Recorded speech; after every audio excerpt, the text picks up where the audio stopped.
guys, for today is mag-aano ako ng saging. So, kukuhain ko muna yung saging. Okay.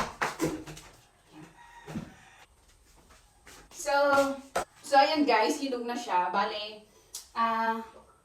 pinutol to ng tatay ko dyan sa may likod bahay namin. And ngayon lang hinog. Kahapon, maninilang pa to. Pero alam ko hilaw pa to. So, iisa-isahin ko muna siya. Anong tawag dito? Tatanggal rin siya dito sa ganito. So, hindi ko alam sa tawag sa Tagalog to, pero ang tawag dito sa amin is tignatis. So, ayan, ang laki niya, no? Ang laki ng ganyan niya. Gusto ko nga sana saba, pero wala pang bunga yung mga saba kasi maliliit pa. So, yung ganitong saging, yan, marami dyan. So, nahapo ako kasi ang bigat niya pala. Binuhat ko ang bigat. Buti na lang mayroon akong support belt. So, ayan. Ito na lang ang gagamitin ko. Na pang ganito.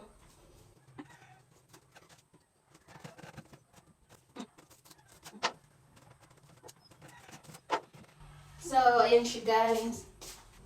So, ayan. Ito siya guys. Ang lalaki ng ano niya. Huhubuan na ako.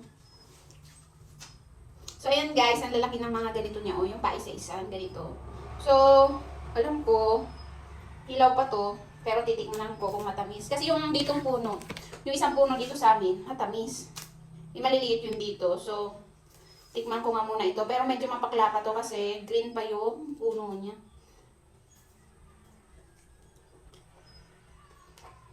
Sarap.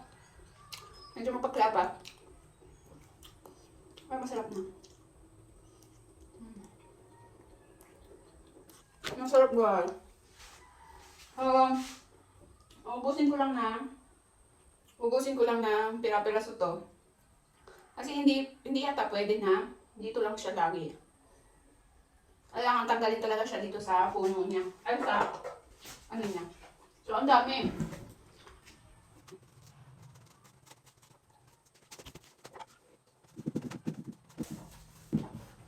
Look guys, ang lalaki ng, ang tawag sa Tagalog to, ang lalaki ng ano niya, yung per piece. Sobrang tataba. Diba? And ang dami niya.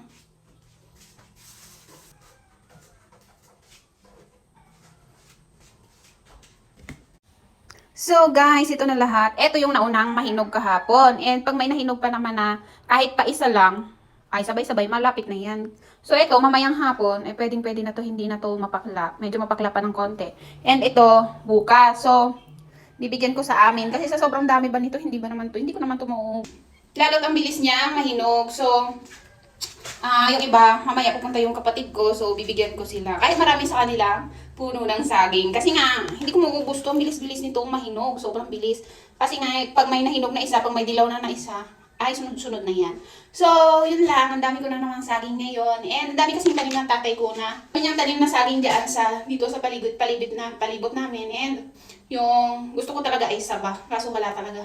Maliliit pa yung saba sa likod, and tawag dito. Kasi nga kaya hindi sila lumaki agad, gawa nga ng mga kambing ko kinakain. So, hindi siya lumalaki agad. So, puro ganitong klase ng saging yung naandito sa may harapan namin. And puro ganyan yung namumunga. So, may namumuso na naman, may puso na naman yung isa. So, katatanggal lang nitong isa, yung katabi na puno nun, may puso na naman. So, mga after 2 months, tsaka lang yun, mapapakinabangan ulit. So, anyway, yun lang. Wala akong masyadong gagawin ngayon. And katapos ko lang kasi maglaba.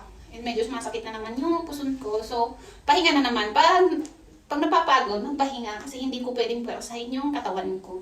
So, yun lang guys. Ang dami kong saging.